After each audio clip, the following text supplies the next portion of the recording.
This video, it actually deals with a subject that we often talk about, and that's the impact of shunning. It has basically a different twist to it, and that is, what is the perspective from the Jehovah's Witness who has gone on for decades and shunned their family? What happens when they reach the point where their health starts to give out? In fact, they find themselves on their deathbed. Well, Gail is going to share with us what her experience was after decades of being shunned by her family. What happened when her father found himself in that situation? And it's interesting because it even has a twist to it. You're listening to The Critical Thought, where we challenge our listeners to use critical thinking when examining the teachings of Jehovah's Witnesses. What the topic that we're going to talk about today is something that I don't think I've actually heard online, and as Gail has, told me that she hasn't seen anybody do a video on this topic either. So, I'm just excited to be here to talk about it.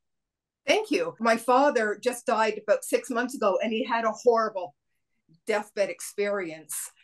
And so for such a devout elder for 60 years to have a crisis of faith on his deathbed, it was really, really hard to take. And it's never discussed. Your deathbed experience is never discussed in the hall. You never go and say, oh, we planned our funeral for such and such. You don't discuss things like that. You don't discuss 20 years down the road because, well, Armageddon's coming. So you don't have to worry about that. You don't have to worry about your deathbed because, well, Armageddon's coming soon, around the corner. You never, ever put any thought into your deathbed experience. And every one of them are going to have one. And with my experience with my father, he went into the hospital, and I didn't know that until I got the call from my mother. And so he wanted me to go visit. And I thought, this is the script. This is where I get called in. I'm allowed. They have labeled me an apostate years ago, but I'm under the understanding that your deathbed or maybe a funeral, they're a little more lax with the rules. You're allowed to contact them. You're allowed to go to the funeral. You're allowed to express your condolences, and then that's it. So when I went in to see Dad, he was there. Yes, your family, and I don't know if I'm going to get out of the hospital, and I wanted you to hear it from me because, your family. And he repeated that 3 or 4 times before he said, oh, I don't know what else to say now. And I thought, that's because your script ended. There's no more script. So I said, fine. And I left, and I called my family in England, his sisters, and said, Dad's in the hospital and he doesn't expect to make it. And they said, okay. So they kept in touch because I wasn't allowed to keep in touch. So about a week and a half later, they called me and said, maybe you should go see your dad. And I, because he's still in. And I said, oh, okay then. So I went in and I saw a completely different man, no longer an elder, a man who realized he has devoted himself to an organization instead of his family. And at the end, he had no family around him. The organization doesn't show up on your doorstep. And he cried, and he cried. After a couple of hours, I just had to go home because it was so heartbreaking to hear him. I'm sorry. I'm so sorry. I wish I had done things different.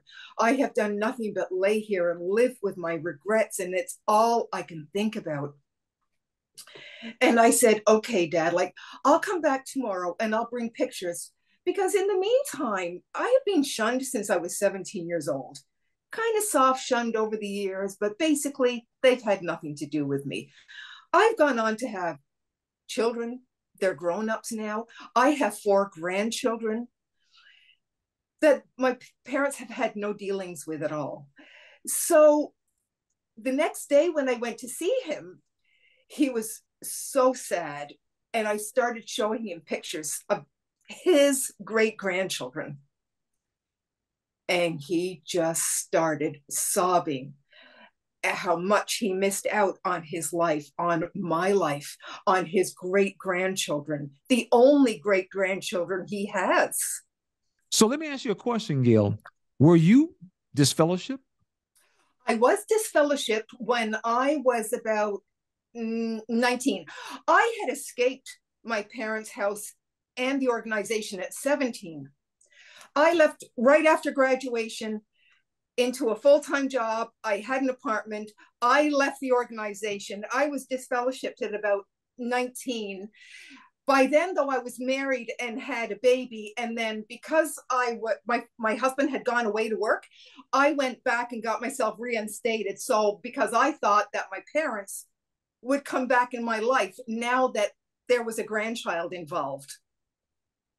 So I got reinstated, and it's been that way ever since. I was about 21. So did anything really change when you were reinstated, though? Not at all. Nothing changed. In fact, when I think about getting baptized at 12, I knew my whole life that the organization was wrong. But when I was 12, I thought, well, maybe they'll love me more if I get baptized. And that didn't happen either. So I have kind of been in a reinstated state since then. Okay. Yeah, it's very sad that that is what often happens when people get reinstated. I mean, Gail, you won't believe how many people have told us they went back thinking that they'll love me more, get reinstated, and they end up being treated about the same, if not worse. And so it's almost like you have to carry the scarlet letter around for the rest of your life. You are scarred with that scarlet letter, absolutely, and that's how they treat you. And it's a culture, and there's whispering going on. You can see it going on. There's, don't be talking to her, like, oh, you went over to her house. There's so many things that, I could touch on. Oh, yeah, absolutely. I remember when Lady C and I went to our congregation that we used to be a part of. We were probably there less than 2 weeks, and people were already pointing out, Brother Lacey, he was disfellowshipped about 20 years ago. This sister, and we're sitting there, and when we got back to the house, we was talking, why do you have to tell us that? I mean, so these people have already been shaded and put into a category for something that was 20. These were people who were out decades ago, but yet there were people in the congregation who felt, I want you to know that brother right there was disfellowship. It's like, well, that should be past. It's, something in the past, but nah. Yeah, but they make it fresh. They keep it fresh. You're never forgiven. And my father, he was an elder, and he wore that so proudly. He was an elder to the nth degree. And if he was the one to set up an example in the congregation of how to disfellowship and shun your daughter, it was going to be his job to show the congregation how it was done. Mm-hmm. And he did it very well. And Mom, the elderette, she just did what she was told. So you talked about your dad. You talked about how, he didn't get the chance to know you, his daughter. I mean, he shunned you, but then he had grandkids and great-grandkids. Yes. So now what's happening on the deathbed? Can we get back to that part of the story? Yes. Give us a little bit more information about that. Okay, so on that day that I showed him the pictures, he was so distraught and incoherently crying. So after about a half an hour, I had to leave. I called the nursing station the next day just to check on him. And then the day after that, the nursing station, when I called, they said, oh, he's going home today. And it's like, oh, okay. So I called Dad on his phone, and I could tell he was sitting on his bed. He was going home. Mom would have been sitting right there. And I said, hi, Dad, you're going home. And he said, yes. And I have made the decision that if you're not going to come back to the organization, then you're not welcome to come back to the family. And my first thought was, that's because there's no script. for what happens when you go on your deathbed and you recover and go home. There's no script for that. It goes back to what you were before, shunned. And that's exactly what I was. Yeah, everything just reset back. That's amazing. I mean, that is absolutely amazing. Now, what did he tell your children and your grandchildren when he thought he was gonna pass? What did he tell them? No, he didn't. He didn't have anything to do with them. I was the only one that got the call. And so I was the only one that went to the hospital. And my daughters, they live away, but we were in touch throughout this whole process.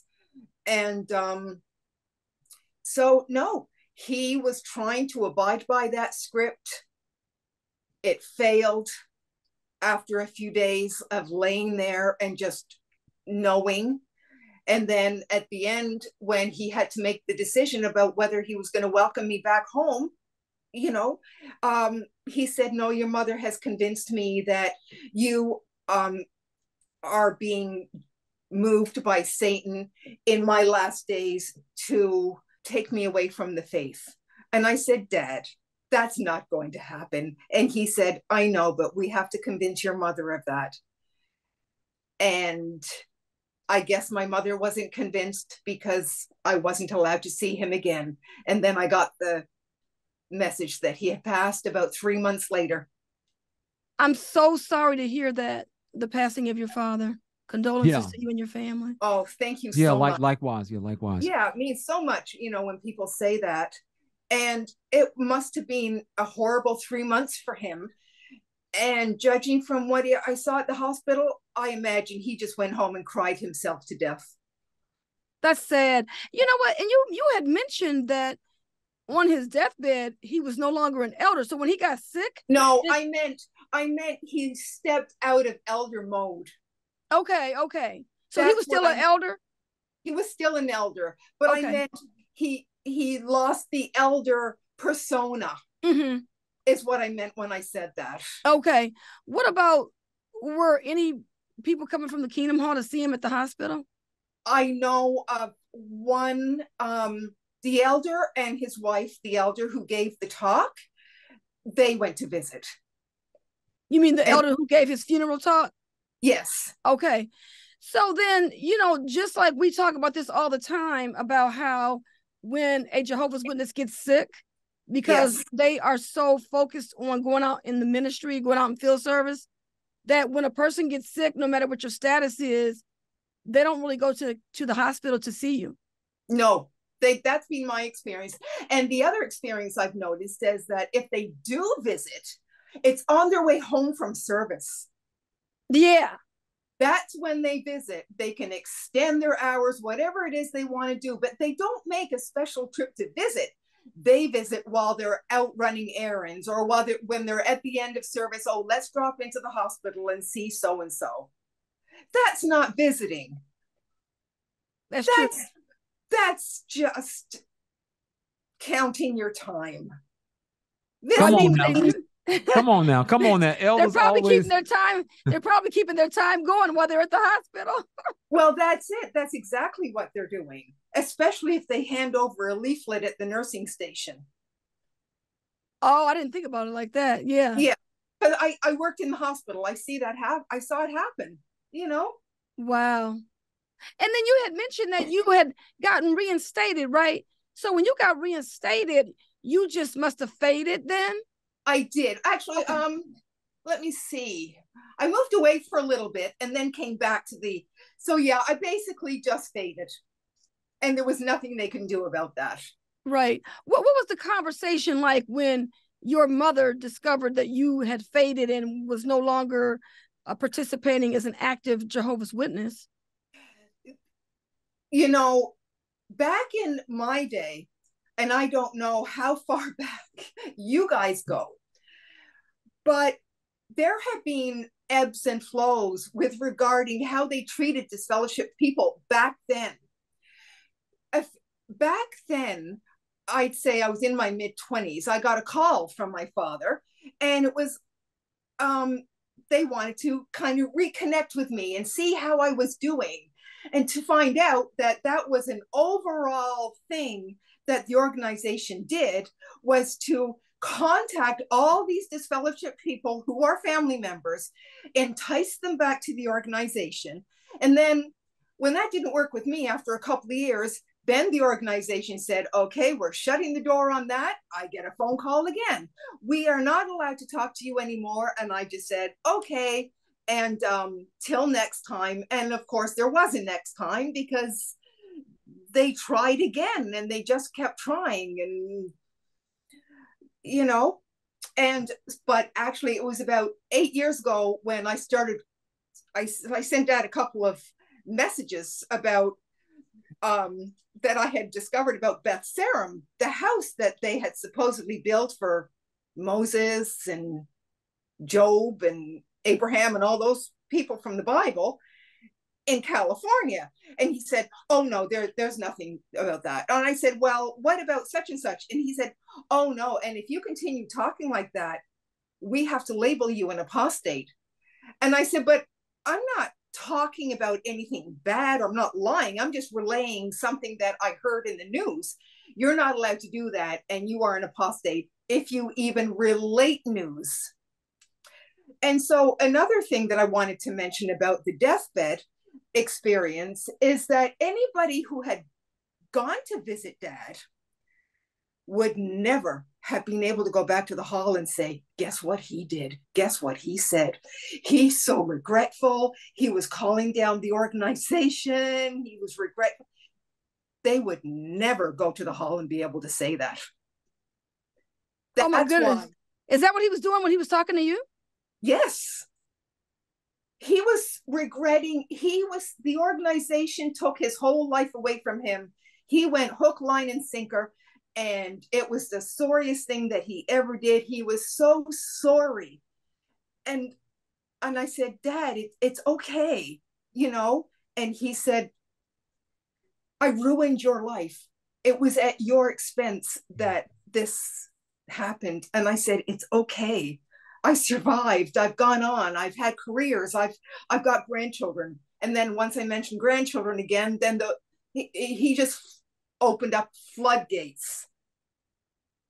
So when the elder who gave the talk said in his talk that he had a visit with Dad, him and his wife, a shepherding visit, and how Dad was, looking forward to the resurrection. And he made a mistake to come over to me after the talk to express his condolences. And I said, well, my visit with Dad was a whole lot different than your visit with Dad, because by the time I got to visit him, he was full of regrets about this organization. And he knew on his deathbed that it was too late to make amends with me. Wow. And what did that brother say? He didn't say anything. And I said, what happened is my last words to my father was, I love you. And he caught on that and went, oh, isn't that nice that you were able to say that to your father? It's amazing. That's amazing. Let me ask you this, because I'm just trying to make sure I got the timeline, make sure I understand the timeline. So when you were about 19, you were disfellowshipped. Okay, let me give you a timeline. I was 17 when I graduated. I escaped then, and now I'm 61. Okay, okay. So when you were about 17, you left the organization on your own, yeah, and you end up getting this fellowship. About how old were you about when you got 19? So you're in the early 20s then, yeah, around 20. Yeah. Now, how long were you out before you were reinstated? About a year. Oh, wow. Yeah. So with a new baby, newly married, a new baby, no help, because actually I went through a divorce, which is fine. But his parents were also Jehovah's Witnesses. And so when we got married, they came to the wedding, but my parents didn't. And then I, had their granddaughter, and they didn't establish a relationship with her at all, because Armageddon was coming and I wasn't showing signs that I was faithful. I was reinstated, but my family didn't think that I was living up to the standards of being reinstated. Exactly. In fact, we have had people tell us their family will say, I just knew you were just trying to get back in.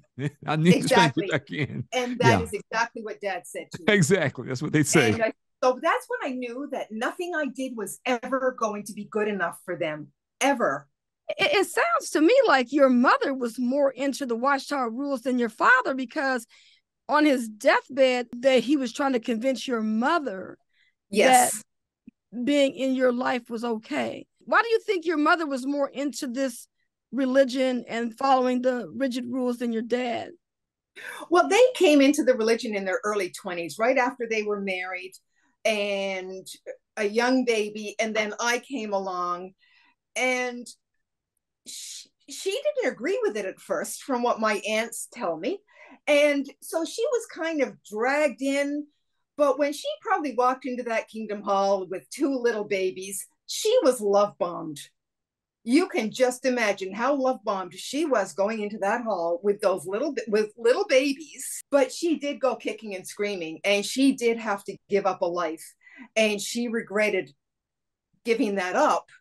But she also was an elderette, and she wore that very proudly, and she never worked. She wanted to pioneer every few months, and that's what she wanted to do, except she wore it with anger and bitterness.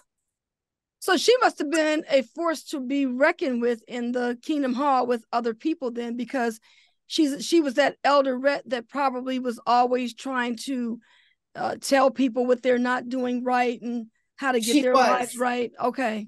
And then when I was a teenager, she would say, okay, go over and ask sister where her daughter is, because she should be here at the meeting. And that's what Mom did. Yeah, she was the one who was the sitting there with her judgmental stares looking, and oh, they shouldn't be doing that, and oh, that baby was born too close to the wedding date at 9 months. And she was one of those. Oh yeah, every Kingdom Hall has one or two and sometimes more. And she was one of them. Yeah, let me ask you this though. And I mean, she's still alive. She hasn't passed yet. And she could watch this video and she'll probably chuckle, because that's exactly what she did. Yeah. Is it not amazing how that, and we saw this in a lot of the videos that the Watchtower has produced, how if you have a family, one person may begin to waver some, but it's important that the other person reinforce it. And that's kind of what makes this organization work. People get reinforcement. Your mother sees your father is starting to get weak in his position. She builds him to come back, be strong, or vice versa. And we saw it in a lot of the videos and the dramas and so forth that they did for the summer conventions, where one person's about ready to give in and then the other pulls them back. And that's kind of what keeps this thing going. Yes. So basically, ever since you've been reinstated, and this is very important to understand, ever since you have been reinstated, you have, for all practical purposes, been treated like a disfellowship person. Would that be a fair statement? Yeah. Oh, yes, I have. Yeah, by my parents. Yeah. And especially lately, since they labeled me an apostate. That's actually the magic word, because it is. I do know that when I was still a Jehovah's Witness, the biggest thing that I remember asking people who didn't go to meetings anymore is, do you still believe this is the truth? Because the moment that person who has not been disciplined by the organization says no, that they do not, that's as good as saying you're an apostate as well. Exactly. And then at that point, that is how you know how to treat them. And you're told how to treat them. Yep. And if you don't do as you're told, then you're going to be shunned also. Yeah. And I think the point that you made about your father being an elder, that is very, very important, because he knows we have to be an example for others to follow. And so many times you'll find, and it's really funny how it works. In some cases, you'll find elders' kids get away with murder. They can do almost anything because their daddy is an elder. And then the flip side of it is you have young people whose parents, I mean, they crack the whip every time there's an opportunity, every time. Yeah. Mhm. What with Dad being an elder and being such a working elder, because that's what he did as his job. Like, he loved it. Because he knew what the other kids were doing in the hall, I was never allowed to have any friends. And I could not figure out why I couldn't have any friends that were in the hall. Now I know why. But because of that, when I escaped at 17, I wasn't escaping anything but my parents. I didn't have any friends. I didn't have anyone to call. I didn't have anyone to call me and say, come back. No, it's only a misunderstanding with your parents. I had no one to call me because my father had not allowed us to have relationships with anybody because he knew what was going on in the congregation. Oh, so you had young people in the congregation that you could have hooked up with and been friends with, but your father kind of isolated you from them as well as people that were not Jehovah's Witnesses? Yeah, there were some that I could have, made Okay. friends with them and become friends with now, but no. Wow. Yeah, he knew what was going on. And so in his effort to quote unquote protect you, you had literally no one to build any relationships with. And the kicker is, unfortunately, when you left, he just assumed that you were just as bad as they were. And that's what often happens. Kids whose parents are elders and so forth, their parents will assume if other kids are doing what's wrong, then I'm sure you're doing the same thing too. That kind of crazy stuff. And so you end up getting labeled, you get that label right along with everybody else, which is so unfortunate. I mean, just so unfortunate. I think it's really bad because, like, when I look back on my life, I did reconnect with kids that I went to junior high school with, and most of them are not Jehovah's Witnesses. So it was very, very wonderful that I was able to make those connections when I was young. But, I didn't have a lot of young people in the congregations that we attended when I was growing up. And, I grew up all over the United States. So I can only imagine what your life had to be like, not connecting with anybody, because, that's your lifeline. We always say to people, hey, look, when you left the organization, did you reconnect with people you went to school with and things like that? And for you not to even have that, because you didn't have that either, did you? I did actually. You did. Okay. My grade 11 and grade 12 were my best years, and I still have people that with high school reunions that I've connected with. Yes, that's been lovely. And that's been all my own doing.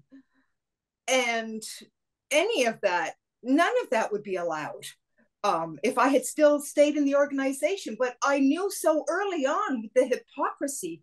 I knew so early on. And like as early as grade 4, I knew that I was going to have to leave this organization. And I told my dad, I said, I'm not going to be a part of this anymore. And he did the standard script. As long as you live in this house, you are going to obey the rules and you will go whether you like it or not. And my grade 4 brain went, you mean I'm not always going to have to live here? And ever since that moment, I planned, and I never, ever saw my future past grade 12. Wow. That's amazing. That's amazing. It is. That's amazing. How did you plan your escape? Because you and I talked earlier, about a week or so ago, and you told me about how you planned this when you were in school. I didn't so much make plans as I knew that I would have to be gone by after grade 12.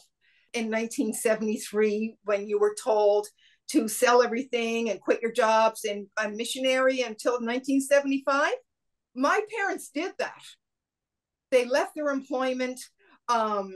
We moved to a very small school, which meant I stayed at school for lunch for the first time. So in 1973, we started a new school because back then we were told in 1975, especially in September, Armageddon was going to come.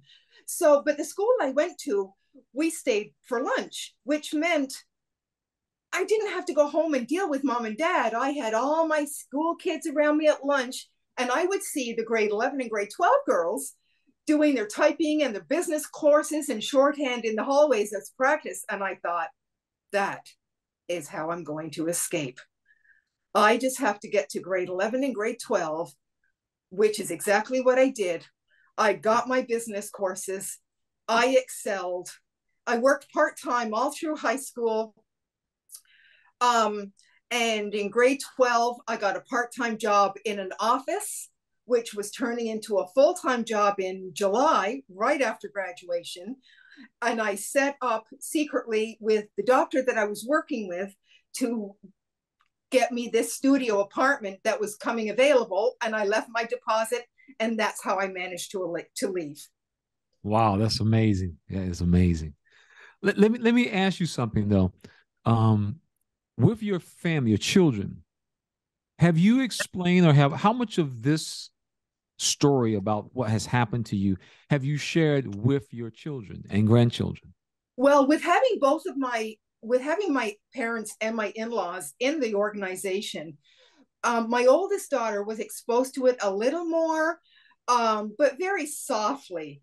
But I was more into, you're having Christmas and you're having birthdays and you're having Easter and you're having everything that I was not allowed to have. And so there was really no comparison to the life that I was allowed to give her, as opposed to her leaving all of that and going with the grandparents. And then I had my second daughter when my oldest was 5. And that's when the marriage started to break down. There was turmoil. And so when the girls were 10 and 5 is when I divorced. And both my parents, my mother especially, wanted to grab onto those girls before anyone could touch them and get them into that hall. And it just didn't happen. I just wasn't going to allow it. Yeah, because that was my question. And when I first heard your story, I was thinking, I said, I bet her parents, because that's what happens. They try to get the grandkids as quickly as they can and get them listen to the great teacher book and all that kind of stuff. And so I was just wondering, how did your parents deal with that? And so at that point, they simply just begin to have very little to do with their own grandkids and great grandkids? Well, the mistake they made with my children was the mistake they made with me. There was no love involved. It was, if you don't do this, you're going to die at Armageddon. And that is how they spoke to my children. Your mother's going to die at Armageddon. You're going to die, and it's all your mother's fault because she's not letting you have any part of this organization. And it's all and this is how my mother would speak to my daughters. Oh my goodness, you gotta be kidding. My oldest daughter was 5 when mom said that there's no Santa Claus. And, so there was no warm feelings for my parents with my daughters. So there was really no suggestion that they wanted to have any part of it. Okay, yeah, they thought they was almost crazy. Because, I mean, whenever you have grandkids and they're being told by the grandparents you're going to die, that type of fear doesn't work too well, because they know all of their friends and schoolmates. None of their grandparents walking around talking about you gonna die. They're like, what? My grandparents crazy. Yeah, now, okay, that makes sense. Both of my girls would just go to her and go, "Oh, okay, Nana." Exactly. Your mother was really fanatical. She was the fanatical Jehovah's Witness, and oh my goodness, it's interesting how you said that she was the one that was kicking and screaming, becoming a Jehovah's Witness. Yes. And this was what she bought into, and everybody else had better obey the rules. And she was the one who reported everybody if they didn't. Wow.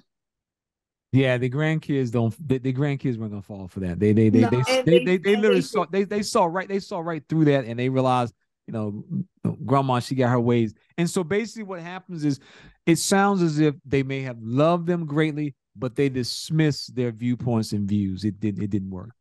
Yeah, because you allowed them to have other, relationships with normal relationships that we couldn't have as kids growing up. And they're looking at their friends interact with their parents and grandparents, and they do not see that happening in their lives. And so they realize that there is something wrong here.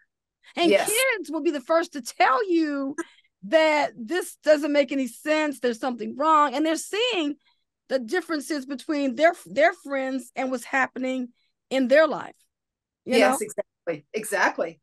Yeah. I mean, Gail, your story is so amazing because for people who are not Jehovah's Witnesses who will get to hear this video, because most people have, witnesses, nothing really surprises us, but it's just amazing that people literally will get to hear a story, a personal life story of someone who left this organization. Their parents dogged them. Then they got sick. Then they on their deathbed. They try to clean it up. And the moment the doctor says, "Oh, I think you're gonna be okay," they revert right back to doing exactly what they were doing before. It's almost like clockwork. The indoctrination of this organization is it's just so in depth, and it is so solid in people's lives that they just know what to do. For just as one person told me, for a moment, we thought we had a breakthrough when they begin to show human feeling, fellow feeling. But man, give them a few minutes, they get themselves together and they're back at it again. It's amazing. Right. And what made, I'm sure, Dad so sad at the end is they were all promised they weren't going to have a deathbed. Armageddon's coming. Back when I was a baby, this is what we learned. Nobody was going to have a deathbed, especially since the 1914 generation. They're not going to pass. We are not going to have deathbed experiences. That's true. And here they are. They are having deathbed experiences. And, they kind of gloss on, but you're going to have a resurrection. Well, that doesn't take away the fact that you gave up your whole life in dedication to this organization that promised you that you were not going to have a deathbed experience. And Dad did, and it was horrible. And not only that, but it lasted so long. These days you go to the hospital, they send you home with home care. If he had stayed in the hospital, I could have visited, because they can't stop you from visiting them in the hospital. Even Mom couldn't have stopped that, but she could stop from visiting at home. So once he went home, the rules all changed. Wow. So what would be your takeaway to our listening audience? What kind of advice would you give to them who have a parent in the same situation that you had?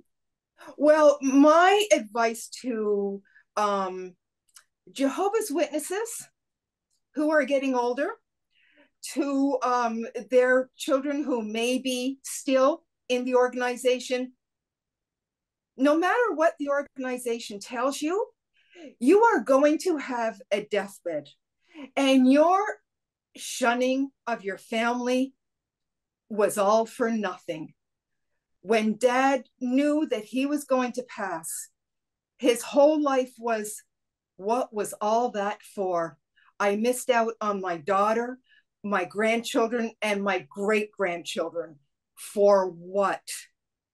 So my advice is, make your amends with your shunned family members. Talk to them and make your amends before you get on that deathbed. Because, it's one thing to have a very quick death, but your deathbed might last a long time. And Dad's lasted 3 months, where he just had to think about all that he lost. And that is what's going to happen to your organization members. They are going to Armageddon is not coming to save them from a deathbed experience. Yeah. That's what so true. I want your members, your listeners, to get. Yeah. Especially when you consider that they have been waiting this new system for almost 150 years. At some point you realize this is not going to show up, because just think about the number of witnesses who have come and gone waiting for this same promise, that the Exactly. watchdog that the watch this corporation out of the United States gave us. It's amazing. It's just simply amazing. Right. Well, Gail, we want to thank you so much for coming on the program to share your experience, because I think that a lot of people have had this experience and they haven't shared it, or if they have, we just haven't heard it. But I think it is something that people need to really think about. Yes, and I think you haven't heard it because they're not allowed to talk about it.